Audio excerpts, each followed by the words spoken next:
Me out to the ball. Ah, bonjour et bienvenue à un autre épisode du Hat Historian, l'historien des chapeaux. Dans cette vidéo, nous allons parler du chapeau le plus courant de notre époque, la casquette de baseball.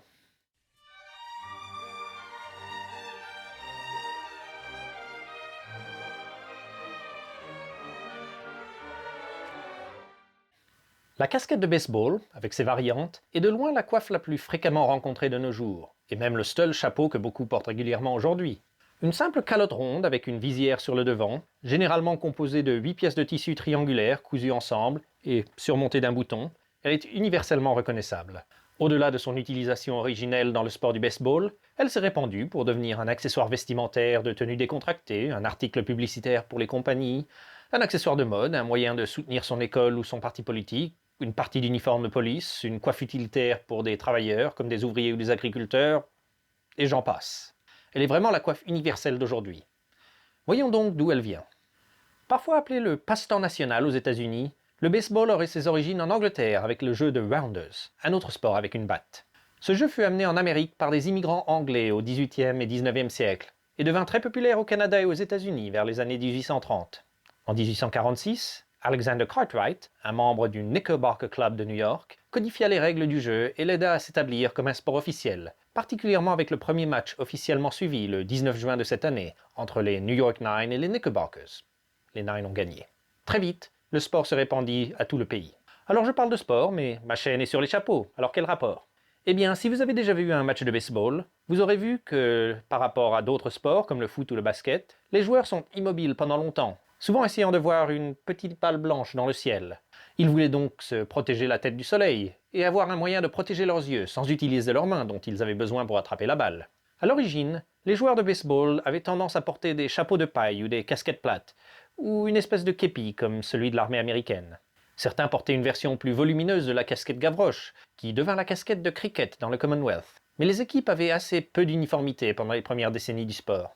Une casquette de baseball que l'on pourrait reconnaître aujourd'hui fut portée en premier par les Excelsiors de Brooklyn en 1858. Sa construction, possiblement influencée par la casquette Gavroche dont je viens de parler, qui était également composée de triangles de tissu surmontés d'un bouton, c'était une coiffe réduite à ses plus simples appareils, avec une visière qui protège les yeux du soleil et une calotte serrée sur la tête qui ne s'envole pas en courant et ne gêne pas les lancers. Bien que l'ancêtre de la casquette moderne, elle ne lui ressemblait pas encore parfaitement, ayant plutôt l'allure d'une casquette de jockey ou de cyclisme, avec une petite visière en cuir ou en tissu renforcé de carton. Cette casquette de style Brooklyn devint très rapidement populaire, mais il fallut encore attendre pour la standardisation. Beaucoup d'équipes des années 1880 et 90 préfèrent en effet une casquette cylindrique, un peu comme un képi que les Pirates de Pittsburgh ramenèrent dans les années 70. Et il y avait aussi les styles Boston, Chicago, universitaire et bien d'autres. Le style de Brooklyn finit par devenir dominant, généralement fabriqué en laine. Ces casquettes étaient aux couleurs des équipes, mais il leur manquait encore un attribut important: l'insigne.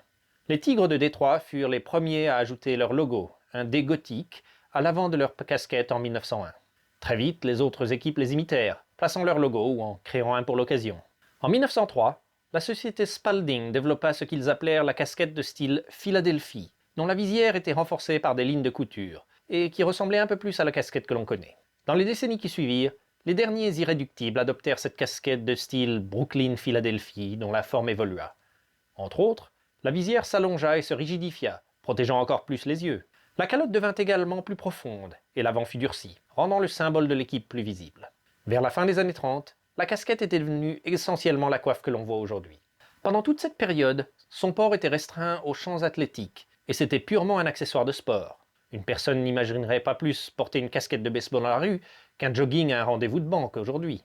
Même les spectateurs des matchs avaient tendance à porter des chapeaux plus formels de l'époque, tels que les canotiers, Panama ou Fedora. Cette attitude dura tout au long de la Deuxième Guerre mondiale, mais ce conflit fit aussi l'apparition de la casquette de mécanicien. Une version vert-olive, comme les uniformes militaires, elle était souvent portée par les mécaniciens qui entretenaient les avions, car elle avait moins tendance à s'envoler dû au souffle des hélices. Beaucoup de ces mécanos apprécièrent cette coiffe et la gardèrent après la guerre, mais elle resta un article de travail, au même titre que la cotte ou la salopette. Les bouleversements de la Seconde Guerre mondiale changèrent les attitudes de beaucoup de jeunes, et la façon dont la société voyait le couvre-chef n'était pas une exception. Tout doucement, la casquette commença à se libérer du champ de baseball. Au début des années 50, les fans commencèrent à porter des copies des casquettes de leurs équipes pendant les matchs pour montrer leur soutien. À la même époque, de nouvelles techniques d'impression sur tissu permis à des compagnies d'en fabriquer avec leur logo dessus à pas cher, qu'ils donnaient comme article publicitaire. Beaucoup de compagnies d'équipements agricoles aux États-Unis en distribuaient, et le casquette devint populaire dans ce milieu. Cette casquette évolua en modèle connu là-bas comme casquette trucker, ou la camionneur dont je parlerai sous peu. Cette montée en popularité de la casquette coïncida, comme j'ai dit dans d'autres vidéos, avec une période du déclin du port des autres chapeaux dans les années 1960. Par rapport aux autres coiffes traditionnelles, cette période vit l'ascension de la casquette de baseball. Comme les hommes ne portaient plus les fedoras, canotiers, melons et autres dans cette époque plus décontractée, les couvre-chefs n'étaient plus portés que pour des raisons pratiques, se protéger du froid ou du soleil. Pour ce dernier, la casquette semblait idéale. Il y eut une explosion du port de la casquette dans les années 70 et 80, encouragée non seulement par son bas prix, mais par sa présence dans les séries et les films. En Europe, bien que n'ayant pas de présence traditionnelle du sport du baseball, la casquette se répandit à travers ces articles de culture américaine. Avec son explosion dans les années 80, les gens trouvèrent divers moyens de se démarquer en la portant. La mettre à l'envers avait existé depuis longtemps, pour des raisons pratiques, comme se protéger la nuque, ou pour éviter à la visière de gêner ce que l'on fait, comme certains photographes par exemple. Mais maintenant les jeunes le firent pour le style. De façon moins intuitive, certains la portaient sur le côté, ce qui ne servait aucune raison pratique, mais créait une apparence très distincte. Au début des années 90, elle fut adoptée par de nombreux musiciens, particulièrement dans le domaine du rap et du hip-hop, avec par exemple le groupe NWA. Ils portaient un type de casquette qui devint populaire dans les années 80, la casquette ajustable, qui avait une petite bande à l'arrière. Jusque-lors, les casquettes étaient fabriquées en plusieurs tailles et le porteur devait en trouver une qui lui allait. Cette nouvelle casquette permettait d'en fabriquer un modèle standard qui allait à tout le monde, ce qui la rendit beaucoup moins chère. Ceci existait déjà avant, mais seulement dans les casquettes publicitaires dont j'avais parlé. Ces rappeurs avaient tendance à porter des casquettes sombres qui représentaient leur ville ou les quartiers d'origine. Au milieu des années 90, le réalisateur Spike Lee demanda à la compagnie New Era de lui fabriquer une casquette de son équipe préférée, les Yankees, mais en une couleur personnalisée, plutôt que le noir et blanc traditionnel.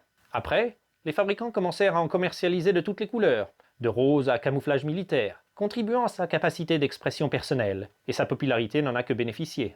Une autre variante de la casquette est la casquette à 5 panneaux, qui a la même forme mais une construction légèrement différente. Elle a un large panneau à l'avant et pas de bouton au sommet. Elle a souvent été utilisée dans les uniformes, comme la casquette portée pendant un temps par les gendarmes. Son avant élargi permet à un grand insigne d'y être placé. J'ai parlé tout à l'heure d'une variante de la casquette de baseball, la casquette de camionneur ou trucker. Elle se distingue par son avant élevé, souvent en mousse, et son arrière grillagé. L'idée était que l'avant en mousse pourrait absorber la sueur des travailleurs, et l'arrière grillagé donnerait de la ventilation. Et naturellement, la visière protégerait les yeux du soleil. Ces casquettes firent leur apparition dans les années 70, souvent vendues ou données dans les stations de camionneurs ou les coopératives agricoles. Avec leur avant large, elles pouvaient arborer des logos de compagnies comme John Deere, mais encore Coca-Cola, Harley-Davidson et tant d'autres.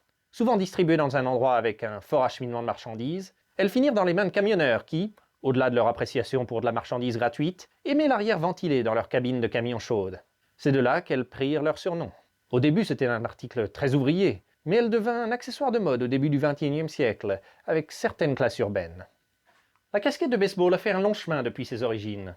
On la trouve maintenant dans quasiment tous les pays et toutes les classes sociales. Elle varie des versions bon marché données comme cadeaux publicitaires, aux versions de luxe faites par des compagnies comme Louis Vuitton qui peuvent coûter des centaines d'euros. Elle s'est aussi répandue à de nombreux sports et professions. Elle est portée par beaucoup de forces de police de par le monde, remplaçant les coiffes traditionnelles qui sont vues comme moins pratiques, bien qu'en France, la police nationale et la gendarmerie l'ont abandonnée au profit du calot.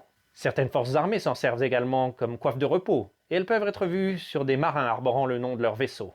Des campagnes politiques s'en servent avec le nom de leur candidat ou son slogan sur le devant. D'autres sports, comme le foot, en donnent aux joueurs par exemple pour célébrer un championnat. Des écoles et des universités en vendent avec le nom de leur institution.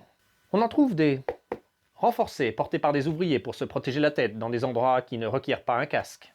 Des versions peuvent maintenant être commandées, personnalisées avec n'importe quelle phrase sur le devant. On peut même voir le président américain en porter de temps en temps. Le président français n'est pas encore à ce point décontracté. Sport, publicité, uniforme, école. La casquette de baseball est de loin le chapeau le plus courant aujourd'hui et ne montre aucun signe de faiblir. Et contrairement à beaucoup d'autres coiffes dont je parle sur cette chaîne, il est probable que quasiment tous d'entre vous qui regardent en possèdent au moins une. Donc j'espère encore une fois que vous avez trouvé cette vidéo intéressante et que vous me rejoindrez bientôt pour un autre chapeau. Jusque-là, chapeau à vous tous.